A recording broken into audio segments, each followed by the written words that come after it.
రైతు సోదరులారా, మీరు చూస్తున్న నారు రోజ్లిన్ కంపెనీ వాళ్ళది కొత్త హైబ్రిడ్ మిరప విత్తనం అధీరా. అధీరా నారు ఒకసారి చూడండి ఎలా ఉందో, ఎంత బాగుందో, ఎంత నాణ్యతగా ఉందో. ఎక్కడా కానీ తెగుళ్ళు కానీ ముడత కానీ ఎలాంటి వైరస్ లేకుండా ఎంత నాణ్యతగా ఎంత బాగుందో చూడండి.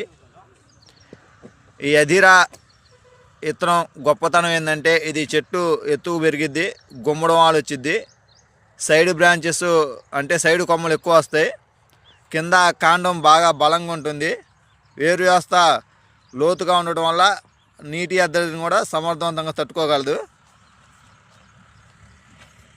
ఈ అధీరా అనేది వైరస్ రాని హైబ్రిడ్ మిరప విత్తనం. ఈ సంవత్సరం చాలామంది రైతులు కూడా రోజ్లిన్ కంపెనీ వారి అధీరా మిరప విత్తనం ఎక్కువ వేస్తున్నారు. ఎందుకంటే గత సంవత్సరం తెగుళ్ళను తట్టుకొని